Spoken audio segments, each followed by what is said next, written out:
Hello આજનો women's day આંતરરાષ્ટ્રીય મહિલા દિન તરીકે ઉજવાય છે અને આપણી બધી સખીઓને મહિલા દિવસની શુભકામના. Happy women's day.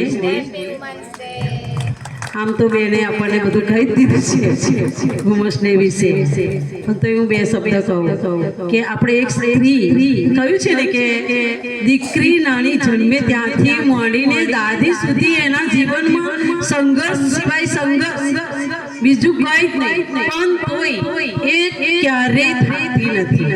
એ એના માટે ટાઈમ ફાળતી નથી. એક દિવસ આપણને એટલે આપણા માટે એક દિવસ વુમન્સ ડે નો આપ્યો કે એ દિવસ આપણા માટે એ આપણે એન્જોય કરવાનો, એ આપણી રીતે આપણે એન્જોય કરવાનો. બાકી આપણને તો એવું ભગવાને વરદાન આપી દીધું છે ને કે આપણે આપણા માટે જીવતા જ નથી.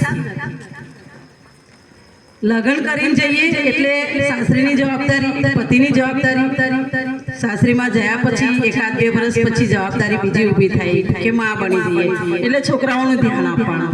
છોકરાઓ થોડા મોટા થયા કે એમને ભણાવવા ગણાવવાની જવાબદારી એ પૂરી ના થાય ને એમને લગ્ન કરવાની તૈયારી, એના માટે દોડ કરવી પડે. પણ અનુભવ કહું છું,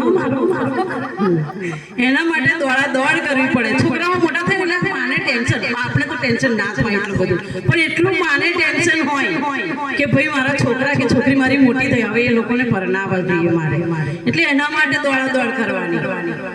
એ પછી છોકરાઓના લગ્ન બગન બધું કમ્પ્લીટ સારી રીતે કરી દો, છોકરાઓના હાર વાર કરવાના, એમાં પછી છોકરાને ઘેર છોકરું આવી જાય એટલે દાદી બની જઈએ, ડબલ જવાબદારી આવી જાય આપણે.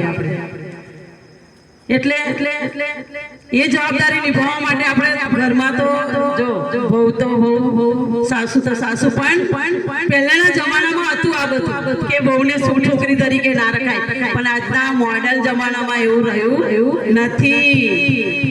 અત્યારની બહુ ને અત્યારની છોકરી પહેલાના જેવું નથી રહ્યું. પહેલા તો બહુ આવે એટલે સાસુનો પાવર બહુ હોય, પણ અત્યારે એવું નથી. અત્યારે આપણે જમાના પ્રમાણે સુધરી ગયા છે. સાચી વાત છે. અને સુધરવું જ જોઈએ. હું તો એવું સુધરવું જ જોઈએ. હા, અને સુધર્યા જ છે આપણે. એટલે પહેલાના જમાના જે સંઘર્ષો હતા, ઝઘડાઓ થતા હતા, એ બહુ ઓછા થઈ ગયા છે હવે. હું તો કહું છું બહુ ઓછા થયા અને બિલકુલ ના થવા જોઈએ. બિલકુલ ના થવા જોઈએ. એવી રીતે તો આપણે આપણા ઘરમાં રહેવા. આપણે જો મમ્મી બનીશું તો બહુને છોકરી બનતા વાર નહીં લાગે, પણ આપણે સાસુ પણ બતાવીશું તો બહુ પણ ટેડી જશે કે એનો પાવર રહેવા દે, પછી મારા હાથમાં આવવાની છોકરી જવાની. એટલે જમાના પ્રમાણે આપણે સુધરવું જોઈએ. હજુ અમુક સમાજમાં આમ તો આપણા ગુજરાતમાં સંસ્કૃતિ જે છે સ્ત્રીઓની અંદર દેખાય છે, બીજા દેશોમાં નથી દેખાતી. પણ અમુક સમાજમાં હજુ જે પ્રથા છે ઘૂંઘટાની થોડી દૂર કરવી જોઈએ. દાખલા તરીકે આપણા અંદર ઉદાહરણ છે સરલાબેન, એ મારવાડી છે, એમનામાં આટલો ઘૂંઘટો કાઢવાનો રિવાજ છે, પણ તો એમને એમની છોકરીને પટેલમાં આપી અને એમને બહુ સરસ કાર્ય કર્યું. મને બહુ જ તાળી પાડો સરલાબેન. સુધરવું જોઈએ આપણે અમુક સમયે, અમુક ટાઈમે. અને આજના વુમન્સ ડે માટે એના દિવસને લીધે હું આપણને બધાને કહું છું કે આખું વરસ, આખી જિંદગી આપણા ઘરના માટે કાઢી હોય, પણ વર્ષમાં એક દિવસ વુમન્સ ડે નો આવે ને તે દિવસ તો આપણે સેલિબ્રેટ કરવાનું. આજે અમે અમારી કંપનીમાં બહુ નાચી કૂદી નાખ્યા. આજના દિવસ માટે અમે અમારા માટે જ પડે બહુ ખુશ રહ્યા, બહુ ખુશ. તો એવી રીતે આપણે પણ આપણા માટે સમય કાઢવો જ જોઈએ. આપણા ઘર માટે, આપણા છોકરાઓ માટે, આપણા પરિવાર માટે તો આપણે કરીએ જ છીએ, પણ એક દિવસ આપણા માટે આપણે આપવાનો. અને એ દિવસ એટલે આપણો વુમન્સ ડે, મહિલા દિવસ.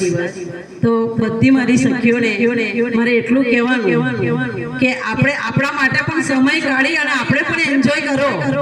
ઘર બાર તો છે. બસ આટલું કહી અને મારું આજનું પૂર્ણ કરું છું.